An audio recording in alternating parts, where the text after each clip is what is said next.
Hello guys, அனைவருக்கும் வணக்கம்.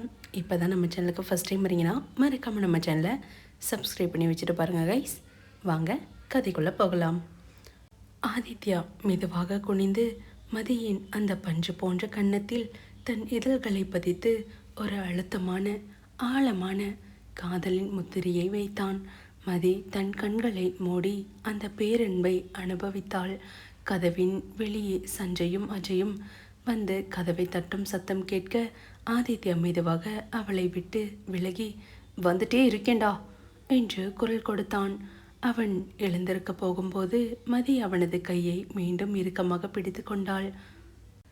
சீக்கிரமா வாங்க என்பது போல அவளது கண்கள் பேச ஆதித்யா அவளுக்கு ஒரு அழகான குறும்பான புன்னகையை பரிசாக கொடுத்துவிட்டு கதவை நோக்கி நடந்தான்.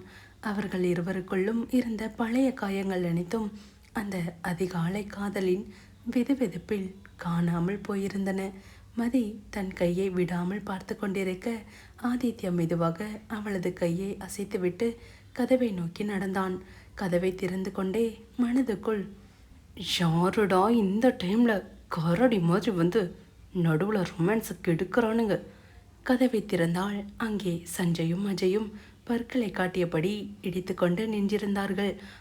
ஆதியின் முகத்தில் இருந்த கடுப்பை பார்த்ததும் இருவருக்கும் சிரிப்பு தாங்கவில்லை. என்னடா ஆதி, மனசுக்குள்ள யாருடா இந்த டைமில் கரடு மாதிரி வர்றதுன்னு திட்டிக்கிட்டே வந்தியா?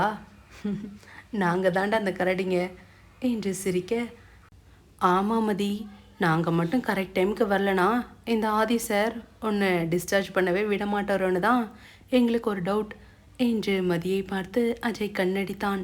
மதியின் முகம் வெட்கத்தில் சிவக்க அவள் படுக்கையில் லேசாக நகர்ந்து அமர்ந்தாள்.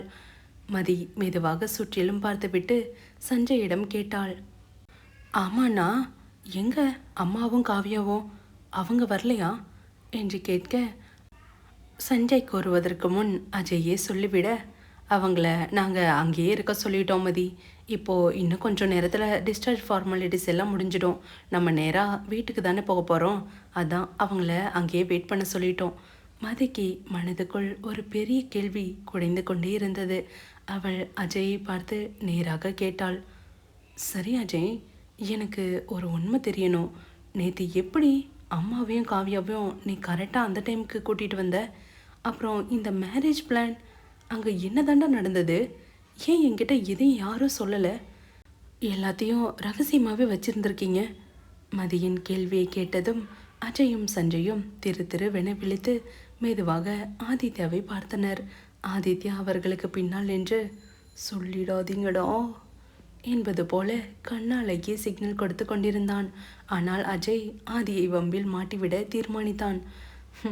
அதுவா மதி, இதுக்கெல்லாம் காரணம் இந்த ஆதி சார் தான். நாங்கள் வெறும் அசிஸ்டன்ட் மட்டும்தான். உங்கள் அம்மாவை கூட்டிகிட்டு வர்றதுலேருந்து ரியாவுக்கு தெரியாமல் தாலியை மாற்றுற வரைக்கும் எல்லாமே நம்ம சாரோட மாஸ்டர் பிளான் தான். நாங்கள் எதுவும் பண்ணலாமா? நீங்கள் எதுவாக இருந்தாலும் இந்த சார்கிட்டயே தனியாக கவனிச்சுக்கோங்க. நாங்கள் எஸ்கேப் என்ற அஜய் கூற அதை பார்த்த சஞ்சயோ, ஆமாம் மதி, பில் எல்லாமே கட்டியாச்சு, வண்டி வாசலில் நிற்குது, நாங்கள் வெளியே வெயிட் பண்ணுறோம், நீங்கள் 2 பேரும் பேசிட்டு வாங்க என்று சொல்லிவிட்டு ஆதித்யா கத்துவதற்குள் சஞ்சயும் அஜயும் மின்னல் வேகத்தில் அறையை விட்டு ஓடி தப்பித்தனர். நண்பர்கள் இருவரும் வெளியேறியதும் அறைக்குள் ஒரு நிசப்தம் நிலவியது. மதி படுக்கையில் ஓரத்தில் அமர்ந்தபடி தன் இடது கையை இடுப்பில் வைத்து கொண்டு ஆதித்யாவை அப்படியே அனல் பறக்க முறைத்தாள். ஆதித்யா மெதுவாக நகர்ந்து அவளது கட்டிலுக்கு அருகில் வந்தான். உதட்டோரம் ஒரு குறும்புத்தனமான சிரிப்பை தேக்கி கொண்டு தன் 2 கைகளையும் பின்னால் கட்டியபடி அவளையே பார்த்தான். என்னங்க சிரிப்பு வேண்டி கிடக்கு? என்கிட்டயே இவ்வளோ பெரிய விஷயத்த மறைச்சிருக்கீங்க. நான் அங்கே மண்டபத்தில் பயந்து அழுது என் வாழ்க்கையே முடிஞ்சிருச்சுன்னு கலங்கி நின்னப்போ உங்களுக்கு எப்படி மனசு வந்தது ஆதி? எனக்கு தெரியாமல் இதெல்லாம் பண்ண என்று கேட்க அவளது முகத்திற்கு மிக அருகில் குனிந்து தாழ்ந்த குரலில், நீ பயந்து அழும்போது உன் கண்கள் எவ்வளோ அழகாக இருக்குது தெரியுமாடி செல்லம். அது மட்டும் இல்லாமல் அந்த பாவி ரியாவோட கர்வத்தை அவளோட மேடையிலே வச்சு உடைக்கணும்னு தான் என் மதிக்கு எதுவும் தெரியாமல் இருக்கிறத தான் கரெக்டுன்னு நினச்சேன். அதை கேட்ட மதியோ, ஓஹோ, அப்போது நான் அழுறது உங்களுக்கு அழகாக இருக்கா? இருங்காதி, இருங்க, உங்களை என்று மதி தன் இடது கையை ஓங்கி ஆதியின் நெஞ்சில் அடிக்க பாய்ந்தாள். ஆனால் அவளது கை அவனது மார்பை தொடுவதற்குள் ஆதித்யா மின்னல் வேகத்தில் அவளது அந்த செல்ல கையை பற்றி தடுத்தான். தடுத்தது மட்டுமில்லாமல் அவளது கையை அப்படியே தன் பக்கம் இழுத்து அவளது மொத்த உடலையும் தன் நெஞ்சோடு அணைத்து கொண்டான்.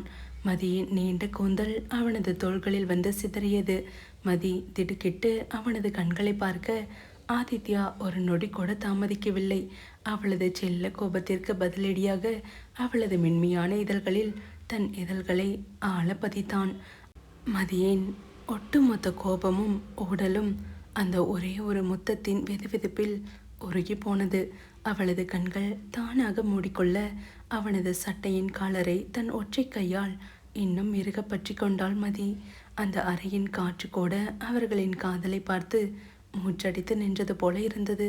மெதுவாக அவளது இதழ்களிலிருந்து விலகிய ஆதித்யா மூச்சிறைக்க அவளது நெற்றியை தன் நெற்றியோடு சாய்த்து கொண்டான்.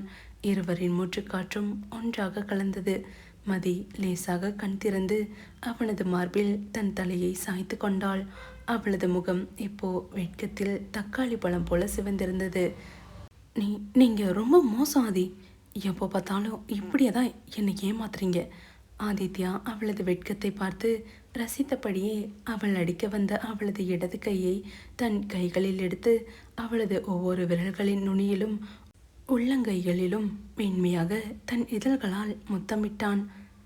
இந்த ஆதித்யவர்ம உனக்கு மட்டும் தாண்டி மோசமானவன், உனக்கு மட்டும் தாண்டி அடிமை.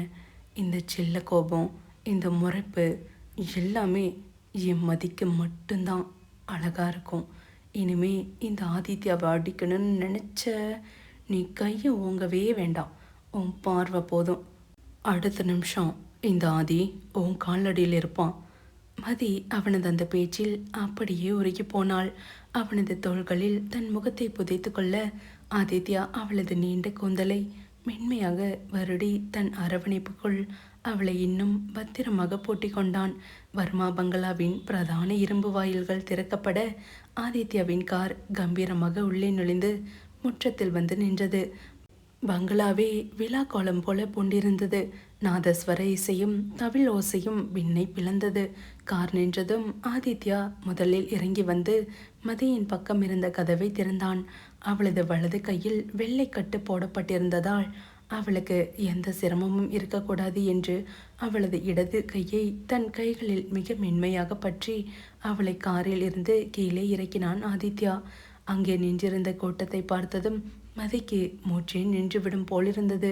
ஒரு புறம் ஆதியின் அப்பா வர்மா, அம்மா ராஜேஸ்வரி மற்றும் குடும்ப நண்பர்கள், மறுபுறம் மதியின் அம்மா பார்வதி, தங்கை காவியா. அவர்களுக்கு நடுவில் கைகளை கட்டி கொண்டு மாசாக நின்று சிரித்து கொண்டிருக்கும் சஞ்சய் மற்றும் அஜய் என அனைவரும் மதிக்காக காத்து நின்றிருந்தனர். ராஜேஸ்வரி அம்மா கையில் குங்குமம் கலந்த ஆரத்தி தட்டோடு ஓடி வந்து தன் மருமகளுக்கு மகனுக்கும் திருஷ்டி சுற்றி ஆரத்தி எடுத்தார். மதி அவர்களை பார்த்து அன்போடும் நெகிழ்ச்சியோடும் புன்னகைத்தாள். வாமா மதி, என் குல விளக்கே நீதான். வலது களை எடுத்து வச்சு மகாலட்சுமியா இந்த வீட்டுக்குள்ள வாடா தங்கம் என்று அழைக்க ஆதி மதியின் கையை விடாமல் பிடித்து கொள்ள இருவரும் தம்பதிகளாக மங்கள இசை முழங்க பங்களாவிற்குள் அடை எடுத்து வைத்தனர். உள்ளே நுழைந்த அடுத்த வினாடி மதியின் கண்ணோரத்தில் இருந்து கண்ணீர் துளிகள் தாழாமல் வழிந்தன. அவளது நெஞ்சு ஏனோ பாரமாக அழுத்தியது.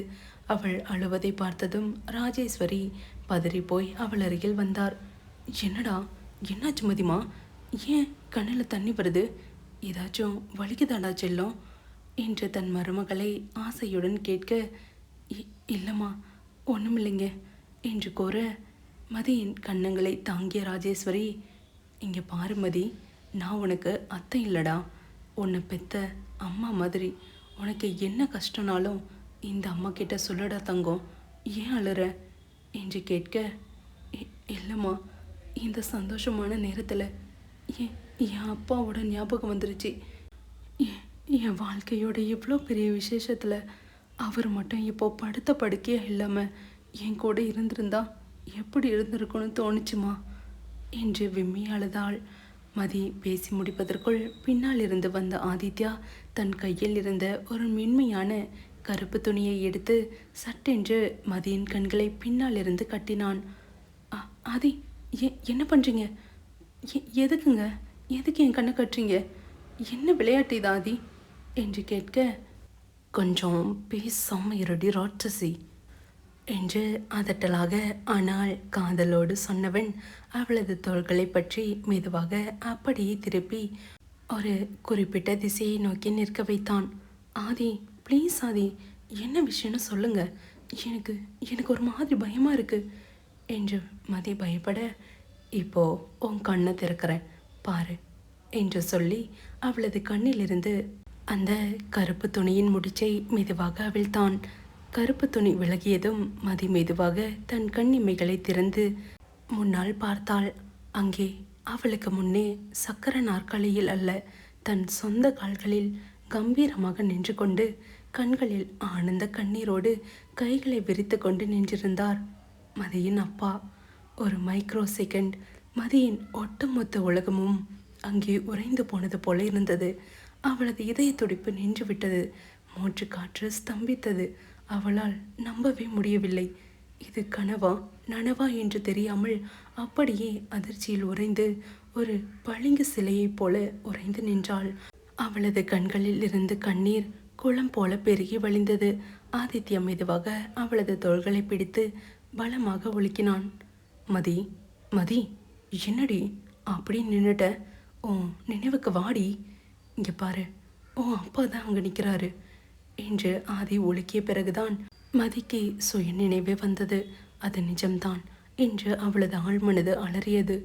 அப்பா என்று அந்த மாபெரும் பங்களாவை அதிரும் அளவுக்கு கதறிக்கொண்டு தன் கையின் வலியை பற்றி கூட கவலைப்படாமல் ஓடிப்போய் தன் அப்பாவை இறுக்கமாக கட்டியணைத்து கொண்டு கதறி அழுதாள். மதியின் அப்பா அவளது தலையை வருடி, என் செல்ல மகளே என்று அழ, அங்கு நின்றிருந்த பார்வதி அம்மா, காவ்யா, ராஜேஸ்வரி என அனைவரும் கண்களும் குளமாகின. தூர நின்று இதை பார்த்து கொண்டிருந்த ஆதித்யா தன் பிளானை அஜயும் சஞ்சயும் கச்சிதமாக முடித்ததை நினைத்து தன் உதட்டோரம் ஒரு திருப்தியான புன்னகையை சிந்தினான். அப்பா என்று தவித்து போயிருந்த மதி தன் கைவலியையும் கழுத்தில் ஏறிய புது தாலியையும் கூட மறந்து தன் அப்பாவை இறுக்கமாக கட்டி அணைத்து கொண்டு அழுதாள். அவளது ஆனந்த கண்ணீர் அவளது தோள்களை நினைத்தது. அப்பா, நீங்க நீங்க எப்போப்பா எந்திரிச்சிங்க? உங்களால எப்படிப்பா சொந்தமா நிற்க முடியுது? எனக்கு ஒன்றுமே புரியலப்பா என்று தடுமாறினாள். அவர் மகளின் தலையை கோதி அவளது கண்ணீரை துடைத்துவிட்டு தூரத்தில் திருப்தியாக நின்று கொண்டிருந்த ஆதித்யாவை தன் விரலால் சுட்டி காட்டினார். எல்லாத்துக்கும் இவருதாம்மா காரணம். உன் புருஷன் ஆதிதாம்மா. நான் இப்போ பூரணமாக குணமடைஞ்சி உன் முன்னாடி என் சொந்த காலில் நிற்கிறேன்னா அதுக்கு இந்த ஆதித்யவர்மம் மட்டும்தாம்மா காரணம். ஆதித்யாவா என்று மதி திகைத்து போய் தலையை திருப்பி ஆதித்யாவை பார்த்தாள். ஆதித்யா தலையை லேசாக சாய்த்து ஒரு அழகான புன்னகையோடு நின்று கொண்டிருந்தான். அப்போது பார்வதி அம்மா மதியின் பக்கத்தில் வந்து அவளது தோளில் கை வைத்து சொன்னாள். ஆமாம் மதிமா, நீங்கள் யாருமே எதிர்பார்க்காதப்போ இவ்வளோ நாளா உன் அப்பாவுக்கு ரொம்ப காஸ்ட்லியான ட்ரீட்மெண்ட் பண்ணி பார்த்துக்கிட்டது எல்லாமே ஆதிதாம்மா. நேற்று நைட் கூட ஆதி ஹாஸ்பிட்டல்லேருந்து ஃபோன் பண்ணி ஒரு ஸ்பெஷலாக டாக்டரை வீட்டுக்கு அனுப்பி வச்சுருந்தாரு. அவர் வந்து ட்ரீட்மெண்ட் பண்ணிகிட்டு இருந்த போதே உன் அப்பா கண்ணை முழிச்சிட்டாருமா. எங்களுக்கெல்லாம் அவ்வளோ சந்தோஷம். ஆதிக்கிட்ட சொன்னோம், உன்கிட்டே உடனே சொல்லலான்னு தான் நினச்சோம். அப்புறம் ஏம்மா என்கிட்ட சொல்லலை என்று கேட்க, அதான் உன் புருஷன் ஆதி சொல்லி வச்சிட்டாரேம்மா. மதி நேற்று ஃபுல்லாக ஹாஸ்பிட்டலில் கஷ்டப்பட்டுட்டா. அவளுக்கு இன்னைக்கு காலையிலே இந்த சர்ப்ரைஸ் இருக்கட்டும், அவள் வீட்டுக்கு வந்த உடனே சொல்லிக்கலான்னு சொல்லி அந்த மேலதாள பிரம்மாண்ட வரவேற்பு எல்லாத்துக்கும் ஆதிதாம்மா ஏற்பாடு பண்ணி வச்சிருக்காரு. இது வரைக்கும் உன் அப்பாவை கூட நின்று பார்த்துக்கிட்டது எல்லாமே நம்ம ஆதிதாம்மா. அம்மா சொல்ல சொல்ல மதியின் கண்களிலிருந்து கண்ணீர் அருவியாக கொட்டியது. என் மேலே இவ்வளோ காதல் ஆதி, என் குடும்பத்துக்காக இவ்வளோ பண்ணியிருக்காரா என்று அவளது காதல் உச்சிக்கே சென்றது. அவள் ஒரு செகண்ட் கூட யோசிக்கவில்லை. வேகமாக ஓடிப்போய் ஆதித்யாவை பட்டென்று கட்டி அணைத்து கொண்டாள். அவளது ஒற்றை கையால் அவனது இடுப்பை இறுக்கமாக பற்றி கொண்டு அவனது மார்பில் தன் தலையை புதைத்து கதறி அழுதாள். தேங்க்ஸ் ஆதி, தேங்க்ஸ், ரொம்ப ரொம்ப தேங்க்ஸ் ஆதி. நீங்கள் எனக்கு கிடைக்க நான் என்ன புண்ணியம் பண்ணனே தெரியல. ஆதித்யா அவளது அன்பை பார்த்து திகைத்து போனாலும் அவளது வலது கையில் இருந்த கட்டின் மேல் அவனது பார்வை பட்டது. அவளை மெதுவாக தன் மார்பில் இருந்து விலக்கி அவளது 2 கண்களையும் நேராக பார்த்து சொன்னான். ஏய், இங்கே பாருடி, இங்கே பாரு. நீ ஏன் பொண்டாட்டிடி? நான் எப்போ உன்னை காதலிக்க ஆரம்பிச்சேனோ அப்போவே உன் குடும்பம் ஏன் குடும்பம் ஆயிடுச்சு. இது என்னோட பொறுப்பில்லை அம்மதி. இதுக்கு எதுக்கடி தேங்க்ஸு? இன்னொரு தடவை இந்த தேங்க்ஸுங்கிற வார்த்தை வந்தா அடி வாங்க போகிறப்பாரு என்று சில்லமாக மிரட்டினான். மதியின் நெற்றியில் கை வைக்க அங்கே சுற்றி நின்று கொண்டிருந்தவர்கள் எல்லோரும் சிரிப்பை அடக்க முடியாமல் தலையை திருப்பிக் கொண்டார்கள். சஞ்சய் மெதுவாக அஜய் பக்கத்தில் போய் எடுத்துக்கொண்டு கிசுகிசுப்பான துணியில் சொன்னான். இங்கே பாருடா இவனை, நம்ம இவ்வளோ பேர் இங்கே இருக்கோம், அதை கூட பார்க்காம நம்ம முன்னாடியே மதிக்கிட்ட செம்மையாக ரொமான்ஸ் பண்ணிகிட்டு இருக்கான் என்று கூற, ஆமாடா, நடக்கட்டும் நடக்கட்டும், மதிக்கு ட்ரீட்மெண்ட் கொடுக்கணும்னு ஆதி சேர யாராலும் தடுக்க முடியாது. நம்ம தான் அங்கே தூரமாக போய் நிற்கணும் போல என்று அஜய் சத்தமாக சிரித்து கொண்டு சொல்ல, அவர்கள் பேசுவதை கேட்டு ஆதியின் அம்மா ராஜேஸ்வரியும் பார்வதி அம்மாவும் சிரிக்க பங்களாவே சந்தோஷத்தில் திளைத்தது. மங்கள வாத்தியங்கள் ஒலிக்க ஆதித்யாவும் மதியும் ஒரு தம்பதியாக தங்கள் பெற்றோரின் காலடியில் விழுந்து ஆசீர்வாதம் வாங்கினார்கள். வர்மா, ராஜேஸ்வரி, பார்வதி அம்மா மற்றும் மதியின் அப்பா என அனைவரும் இருவரையும் வாழ்த்தி அற்றதை தூவி ஆசீர்வதித்தனர். இழந்த சந்தோஷம் மீண்டும் அந்த பங்களாவிற்குள் குடியேறியது போல இருந்தது. அதன் பின் மதி தன் அப்பாவின் அருகில் அமர்ந்து பல நாட்களாக பேச நினைத்த அனைத்தையும் அன்போடு பேசி கொண்டிருந்தாள். அவளது கண்கள் தன் அப்பாவின் முகத்தையே பார்த்து கொண்டிருந்தன. நேரம் மெதுவாக நகர்ந்து இரவு நேரத்தை எட்டியது. பங்களாவின் ஒரு பகுதியில் ராஜேஸ்வரியின் மேற்பார்வையில் முதல் இரவிற்கான ஏற்பாடுகள் விறுவிறுப்பாக நடந்து கொண்டிருந்தன. குடும்ப ஜோசியரிடம் கேட்டு இரவு 11 மணிக்கு மேல் நல்ல நேரம் குறித்து கொண்டு ராஜேஸ்வரி அம்மா உள்ளே வந்தார். அப்போது அங்கே வந்த ஆதித்யா நடந்து கொண்டிருக்கும் ஏற்பாடுகளை பார்த்து குழப்பமடைந்து தன் அம்மாவை தடுத்து நிறுத்தினான். மா, ஜின்னம்மா, இப்போதைக்கு இதெல்லாம் எதுக்குமா பண்ணிகிட்ருக்கீங்க? வேண்டாமா, இதெல்லாம் இப்போதைக்கு நிறுத்துங்க என்று கூற, என்னடா அது இப்படி சொல்கிற? கல்யாணம் முடிஞ்சா அடுத்த விசேஷம் இதுதானே? ஜோசியர்கிட்ட கேட்டு 11 மணிக்கு மேலே நல்ல நேரம் குறிச்சிட்டு வந்திருக்கேன் என்று கூற, சற்று கோபமாக கவலையோடு ஆதித்யா கூற, என்னம்மா நீங்கள்? மதிக்கு இப்போதான் கையில் அவ்வளோ பெரிய காயம் பட்டு தையல் போட்டிருக்கு, உடம்பு ரொம்ப பலவீனமாக இருக்குது. இந்த நிலைமையில போய் இதெல்லாம் பண்ணிகிட்ருக்கீங்க. அவளுக்கு இப்போ ஓய்வு தான் முக்கியம் என்று கூற, டே ஆதி, இது காலங்காலமாக நம்ம குடும்பத்தில் நடக்கிற சம்பிரதாயண்டா. இதையெல்லாம் தள்ளி வைக்கக்கூடாது, கண்டிப்பாக நடந்தே ஆகணும் என்று கூற, இன்னுமா நீங்கள் பிடிவாதம் பண்ணுறீங்க? அம்மா, வேண்டாம்மா, நீங்கள் போய் மதிக்கிட்ட இதை பற்றி பேசி அவளை சங்கடப்படுத்திடாதீங்க ப்ளீஸ் என்று ராஜேஸ்வரியிடம் கைகளை பற்றி தடுத்தான். இருடாதி, நீ ஏன் இவ்வளோ பதற? நான் முதல்ல மதிக்கிட்ட கேட்குறேன். அவளுக்கு ஓகேனா மட்டும் வச்சுக்கலாம், இல்லைனா தள்ளி போட்டுடலாம். நீ கையை விடு என்று சொல்லிவிட்டு நேராக மதியின் அறைக்கு சென்றார். மதி தனியாக அமர்ந்திருந்த போது ராஜேஸ்வரி அம்மா மெதுவாக அவள் அருகில் சென்று, மதிமா, கொஞ்சம் இங்கே வட தங்கம் என்று அன்போடு அழைத்தார்.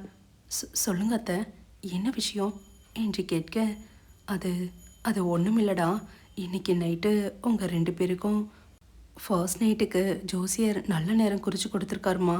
அதுக்கான ஏற்பாடு தான் வெளியே நடந்துட்டுருக்கு. ஆனால் உன் புருஷன் ஆதி தான் மதிக்கு உடம்பு சரியில்லை, இந்த நிலைமையில இதெல்லாம் எதுக்குன்னு என் மேலே பயங்கரமாக கோபப்படுறான்டா. அதான் உன்கிட்டயே கேட்டுடலான்னு வந்தேன். உனக்கு உடம்பு பரவாயில்லையாம்மா? உனக்கு சம்மதம் தானே?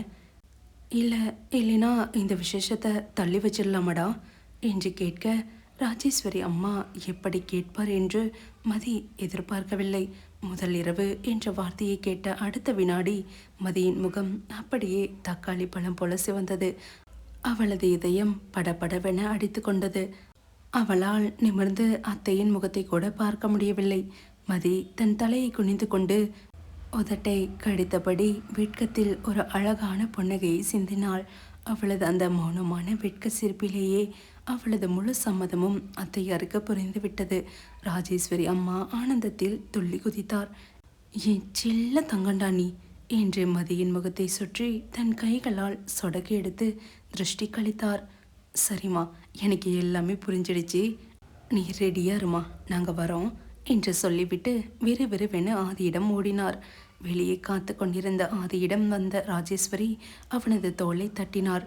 டே ஆதி, மதிக்கு இதில் முழு சம்மதம் தான்டா, அவ சம்மதிச்சிட்டா. நீ போயே முதல்ல ரெடியாகு, நாங்களும் மதியை ரெடி பண்ணுறோம். அம்மா சொன்னதை கேட்டு ஆதித்யாவுக்கு ஒரே நேரத்தில் அதிர்ச்சியாகவும் உள்ளுக்குள் ஒரு மாபெரும் சந்தோஷமாகவும் இருந்தது. என்ன, அவ ஓகே சொல்லிட்டாளா என்பது போல ஆதித்யா நிமிர்ந்து பார்த்தான். சரியாக அதே நேரத்தில் மதி தன் அறையின் வாசலில் வந்து நின்றாள். ஆதித்யா அவளை பார்த்தான். மதி தன் ஓர கண்ணால் ஆதித்யாவை பார்த்து உதட்டை கடித்து ஒரு குறும்பான சிரிப்பு சிரித்தாள்.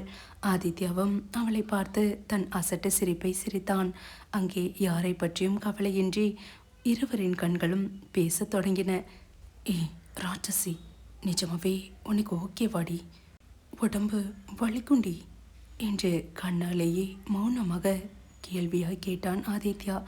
கண்ணாலேயே பதில் சொன்னாள் மதி. உங்கள் பக்கத்தில் இருந்தா எனக்கு எந்த வழியும் வராதாதி. அவளது என்று சம்மத பார்வையை பார்த்ததும் ஆதித்யா தன் தலையை கோதி அவளை பார்த்து மாசான ஒரு கண்ணடித்து சிரித்தான். ஆதி கண்ணடித்த அடுத்த வினாடி மதியின் முகம் வெட்கத்தின் உச்சத்துக்கே சென்று சிவந்து போக அவள் சட்டென தன் முகத்தை மூடிக்கொண்டு அறைக்குள் ஓடினாள். ஆதித்யா அவளது வெட்கத்தை ரசித்தபடியே தன் பட்டு சட்டையின் காலரை தூக்கிவிட்டு நான் ரெடி என்பது போல தன் அறையை நோக்கி கம்பீரமாக நடந்தான். இதோட இந்த எபிசோட் முடியுது. நெக்ஸ்ட் எபிசோடில் என்ன நடக்க போகுதுன்னு பார்க்கலாம். மறக்காமல் நம்ம சேனலை சப்ஸ்கிரைப் பண்ணி வச்சுட்டு பாருங்கள் கைஸ். இந்த எபிசோடு எப்படி இருந்ததுன்னு மறக்காமல் கமெண்டில் சொல்லுங்கள், அப்போ தான் எனக்கு தெரியும். தேங்க்ஸ் ஃபார் வாட்சிங். Love you guys. பாய்.